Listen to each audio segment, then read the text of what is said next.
T-shirt পাননি?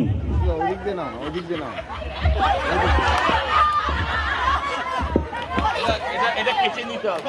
আমাদের এখানে একটা থাকলে দিয়ে দাও খালি, নেই গেঞ্জি, এটা অন্য গেঞ্জিটা খালি দাও বাজে দিদি। আচ্ছা ঠিক আছে, কারা কারা পাইনি ছবি তুলে রাখো। হ্যাঁ না ওনাদের দাও, আরে ওনাদের দাও না, আমার টি-শার্ট আছে গাড়িতে আছে। হ্যাঁ এই ছেলেরা খুলে দিয়ে গা থেকে।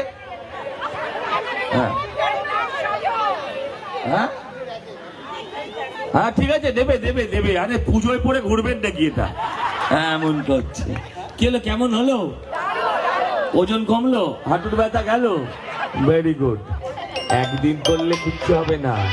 এই যেমন জিমে নাম লেখালে, হ্যাঁ ওই একদিন দুদিন ওরম করলে কিচ্ছু হবে না। জিমে নাম লেখালেই কি লোকে রোগা হয়ে যাবে? সে তো হবে না, জিমে যেতে হবে। ঠিক সেরকম ভাবে এখানেও আপনাদের আসতে হবে, নিয়মিত করতে হবে। আপনাদের প্রত্যেককে অনেক অনেক ধন্যবাদ। আমি মিস করছিলাম আর বারবার জিজ্ঞাসা করছিলাম এখনো চলছে কিনা, বলছে তোমার জন্য টেনে যাচ্ছে। আপনাদের প্রত্যেককে আমি, যারা আমার গুরুজন বেশিরভাগই সামনে আছেন, জেঠিমা বৌদি দিদিরা, তাদেরকে আমি প্রণাম জানাই, আশীর্বাদ চাই। একদম না, পথ কিছু না, পথ টথ কিছু না। আমি আপনাদের ছেলে, আপনাদের পাড়ার ছেলে, আপনাদের হয়েই থাকতে চাই, আপনাদের মতনই থাকতে চাই। Thank you.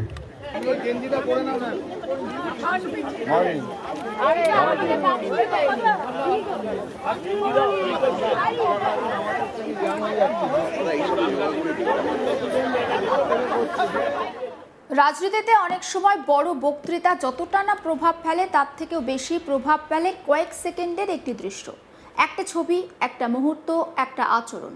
কখনো কখনো গোটা দিনের রাজনৈতিক আলোচনার কেন্দ্রবিন্দুতে উঠে আসে। আন্তর্জাতিক যোগ দিবস উপলক্ষে আয়োজিত একটি অনুষ্ঠানে বরানগরের বিজেপি বিধায়ক সজল ঘোষ যা করলেন, সেটাও অন্তত ঠিক তেমনই একটি ঘটনা। নির্দিষ্ট টি শার্ট না পাওয়ার অভিযোগ শুনে নিজের পরনের টি শার্ট খুলে এক মহিলার দিকে ছুড়ে দিলেন তিনি। ঘটনাটা যতটা নাটকীয়, তার রাজনৈতিক বার্তাও ততটাই তাৎপর্যপূর্ণ। প্রথম দর্শনে বিষয়টি নিছক মানবিকতা বলে মনে হতে পারে। একজন জনপ্রতিনিধি অনুষ্ঠানে এসেছেন, একজন অংশগ্রহণকারী অভিযোগ করেছেন যে তিনি নির্দিষ্ট টি শার্ট পাননি, আর সেই অভিযোগ শুনেই বিধায়ক নিজের টি শার্ট খুলে দিয়েছেন। গল্পটা শুনতে বেশ ভালো, ছবিটাও আকর্ষণীয়, কিন্তু রাজনীতির ময়দানে কোনো ঘটনাই তো শুধু ঘটনা নয়। প্রত্যেকটা দৃশ্যের পিছনে থাকে বার্তা, প্রত্যেকটা আচরণের পিছনে থাকে জনসংযোগের সম্ভাবনা, আর প্রত্যেকটা মুহূর্তের মধ্যে লুকিয়ে থাকে রাজনৈতিক প্রতীক। সজল ঘোষ দীর্ঘদিন ধরে উত্তর শহরতলির রাজনীতিতে এমন একটা নেতা হিসাবে পরিচিত, যিনি প্রচলিত রাজনৈতিক ভাষার থেকে অনেক বেশি গুরুত্ব দেন সরাসরি জনসংযোগকে। কখনো রাস্তার ধারে দাঁড়িয়ে মানুষের সঙ্গে কথা বলা, কখনো হঠাৎ কোনো এলাকায় পৌঁছে যাওয়া, আবার বিতর্কিত মন্তব্য করে খবরের শিরোনামে উঠে আসা। তার রাজনৈতিক স্টাইল বেশ আলাদা। এই ধারাবাহিকতায় এই ঘটনাকে অনেকে দেখছেন। রাজনীতির সবথেকে বড় পরিবর্তন ঘটেছে গত এক দশকে। আগে রাজনীতি হতো সবার মঞ্চে, এখন রাজনীতি হয় ক্যামেরার সামনে। আগে একটি বক্তব্য পরের দিন সংবাদপত্রে প্রকাশিত হতো, এখন কয়েক সেকেন্ডের একটি ভিডিও কয়েক ঘন্টার মধ্যে লক্ষ লক্ষ মানুষের মোবাইলে পৌঁছে যায়। ফলে বর্তমান রাজনৈতিক বাস্তবতায় নেতারা শুধু বক্তৃতা দেন না, তারা দৃশ্য তৈরি করেন। কারণ আধুনিক রাজনীতিতে দৃশ্যের মূল্য অনেক সময় বক্তব্যের চেয়েও বেশি। যোগ দিবসের এই অনুষ্ঠানে সজল ঘোষের টি শার্ট খুলে দেওয়ার ঘটনা ঠিক এমনই একটি দৃশ্য। কেউ এটিকে মানবিকতার পরিচয় বলছেন, কেউ বলছেন তাৎক্ষণিক সিদ্ধান্ত, আবার সমালোচকদের একাংশের মতে এটি রাজনৈতিক বার্তা দেওয়ার একটা কার্যকর উপায়। কারণ সাধারণ মানুষের কাছে এই ধরনের আচরণ একটা সহজে বার্তা পৌঁছে দেয়, আমি তোমাদেরই একজন, তোমাদের সমস্যার কথা শুনি, প্রয়োজন হলে তাই নিজেই নিজের জিনিসটাও দিয়ে দিই। রাজনীতিতে এই বার্তার গুরুত্ব কম নয়, কারণ বর্তমানে ভোটারদের একটি বড় অংশ নেতা আর সাধারণ মানুষের মধ্যে দূরত্ব নিয়ে ক্ষুব্ধ। মানুষ মনে করে নির্বাচনের সময় নেতা কাছে আসেন, তারপর ধীরে ধীরে দূরে চলে যান। এই প্রেক্ষাপটে কোনো নেতা যদি জনতার মধ্যে নেমে এসে সরাসরি কোনো অভিযোগের প্রতিক্রিয়া জানান, তাহলে তা সত্যি মানুষের নজর কাড়ে। তবে ঘটনাটির আরও একটা দিক রয়েছে। সজল ঘোষ টি শার্ট দেওয়ার পর যে মন্তব্য করেছেন সেটিও তাৎপর্যপূর্ণ। তিনি বলছেন, একদিন যোগা করলে বা জিমে গেলে কিচ্ছু হবে না, নিয়মিত করতে হবে, সুস্থ থাকতে হবে, প্রতিদিন অভ্যাস তাই করে তুলতে হবে। শুনতে হয়তো স্বাস্থ্য সচেতনতার বার্তা মনে হচ্ছে আপনার, কিন্তু রাজনৈতিক বিশ্লেষকরা বলছেন এই মন্তব্যের মধ্যে রয়েছে জনসংযোগের কৌশল।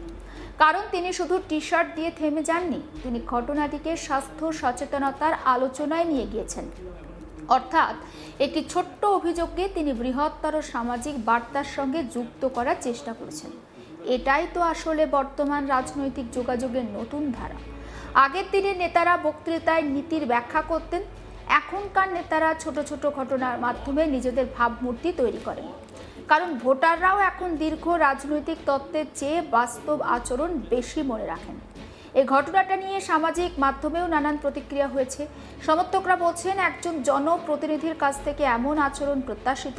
তারা বলছেন অভিযোগ শোনা মাত্র নিজের টি শার্ট দিয়ে দেওয়া প্রমাণ করে তিনি মানুষের পাশে থাকতে চান। আবার সমালোচকরা বলছেন এটি একটা প্রতীকী পদক্ষেপ। টি শার্ট দিয়ে দেওয়া যতটা সহজ, মানুষের পাশে থেকে সমস্যার সমাধান করা ঠিক ততটাই কঠিন। দুপক্ষের যুক্তির মধ্যে হয়তো সত্যি কিছুটা রয়েছে বা সত্যতা রয়েছে। কারণ রাজনীতিতে প্রতীকী আচরণের গুরুত্ব অস্বীকার করা যায় না।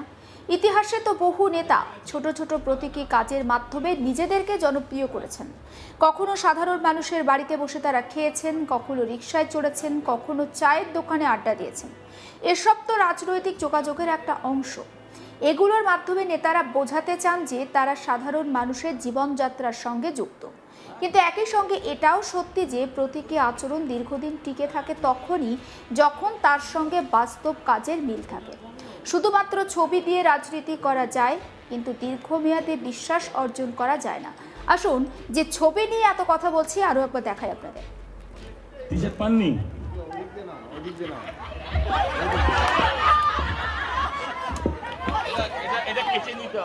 আমাদের এখানে একটা থাকলে দিয়ে দাও, খালি নেই গেঞ্জি। এটা অন্য গেঞ্জিটা খালি দাও বাজে দিদি, আচ্ছা ঠিক আছে, কারা কারা পাইনি ছবি তুলে রাখো। হ্যাঁ, না ওনাদের দাও, আরে ওনাদের দাও না, আমার টি শার্ট আছে, গাড়িতে আছে। হ্যাঁ, এই ছেলেরা খুলে দিয়ে গা থেকে। হ্যাঁ হ্যাঁ হ্যাঁ, ঠিক আছে, দেবে দেবে দেবে। আরে পুজোয় পরে ঘুরবেন নাকি এটা? হ্যাঁ, এমন করছে। কি হলো, কেমন হলো? ওজন কমলো? হাঁটুর ব্যথা গেল? Very good.